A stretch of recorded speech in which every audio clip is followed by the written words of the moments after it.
Tanya, and thank you so much for joining me once again for one of the Hit Kit Club weekly sketch challenges. And yes, we had the sketch this time, and we were also tasked with using mixed media. Now, if you are a subscriber of mine, you will realize, as I have evidenced there, mixed media and myself do not always get along very well. As you saw there, I did some spray mist and managed to spray it everywhere. But what I do like to do is play with texture paste and colour it and smush it through a stencil. It's super simple, super easy, and can look really effective with minimum amount of dread and angst when you use mixed media. So yes, I am not using the current colour kit. I don't get those ordinarily, but I do have some older ones. So yeah, these are shimmer sprays, and this is a stencil which we would have got in previous colour kits. So yeah, all you need to do is grab some texture paste, put a bit of colour with it. It doesn't have to be sprays, it could be any colour medium you've got, and smush it through a pretty stencil, and voila, you have a mixed media background. And yes, it did not cause too much pain. That stencil is really super pretty. And yes, the other thing that is super simple to do is splatters. Yeah, they can be a bit fraught sometimes because they tend to splatter haphazardly and go everywhere, but I think that's the joy of splatters. So yes, I've got some yellow going on there, and then I brought out those pinks. And yeah, if you want to know what colours they are, I will put them down in the comments below. I did try and show you, but I'm still working out how to use my cell phone as my recording device, and it evidently didn't go very well. And yes, if you can hear some renovations going on in the background, I do apologize for that. Apparently we have new next door neighbors, and they are very gung-ho about their new house, and they are trying to change it and using very noisy instruments in the process. But yes, here I'm going with my title, and I rather daftly started trying to find the word dream. Not sure why, because I already had dream there, and then I realized, no, actually what I want is team. So my title reads My Dream Team, because, yes, well, they are, of course, my dream team, my two girls, and the occasion was a belated Mother's Day event that I think I have already spoken about, so I shan't go on too much about it, but it was lovely, and the venue that we're at is beautiful, and it was a great place to take photographs. And we did a wine tasting, which was a wine tasting with chocolate, and we pretended to be ever so knowledgeable about wines, but really we know nothing. So we enjoyed the chocolate. That was really good.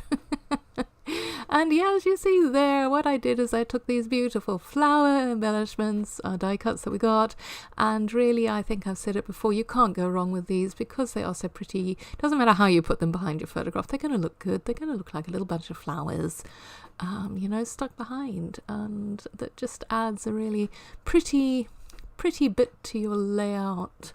And yeah, I did get glue, hot glue gun absolutely everywhere. I think there are hot glue gun tendrils all over my layout, but that's the nature of that particular adhesive that one uses. I do enjoy using it when I'm not burning my fingers, of course, but it does help when you've got a mixed media background like this one. And the cardstock that I used is the Basil Marshmallow one. We seem to be getting these quite regularly in the cardstock kits, and they are fantastic for doing mixed media because it's an incredibly thick cardstock, and it seems to take wet media really well without you having to pre-gesso it. So there you go, a little bit of mixed media knowledge that I have picked up in my watching of other people's videos. And yeah, I got my bee on there. Shame, poor thing. I removed the foam adhesive bit from him, and in doing that, I managed to take one of his tendrils off. But I put it back, so he is not a damaged bee at all. And now I am just taking whatever embellishments I can find. This is, I think, my fourth or my fifth layout with these April kits, and I was kind of running low. I am pleased to announce I do have the May ones now, so my next project will be with the May kits, and they are gorgeous. There are so many pretty things in there and so much fun stuff. Well, we get fun stuff every time, don't we? I mean, there's never anything that is disappointing in these kits, in my humble opinion. And yes, I am slightly biased, but I was biased before I got onto the design team. So there you go. mad fan of the Hip Kit Club.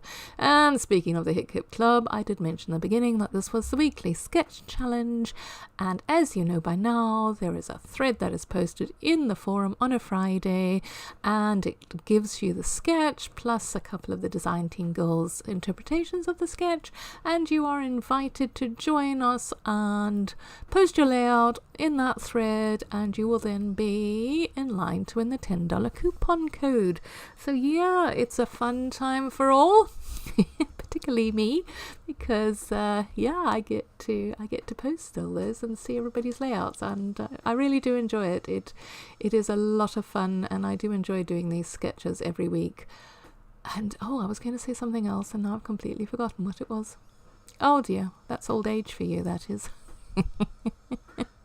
I refuse to reveal my age, but let's just say I grew up in the 80s, that should tell you something. And yes, just as I thought I was finished, I then realised that I wasn't, and I brought in that little bit of the die cut that I'd cut at the bottom, I think more to bring in a touch of green, and also it kind of looked more finished to my eye that way. And I know what I wanted to tell you. I wanted to tell you that the Hip Kit Club has a YouTube channel.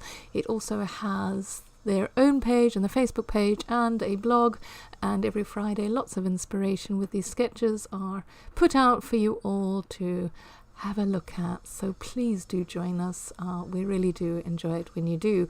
And yeah, I did some journaling off camera, which you can see in the still photos. So I'm going to bid you a fond farewell and hope you have a wonderful day. And yeah, we're going to chat again soon. Bye bye.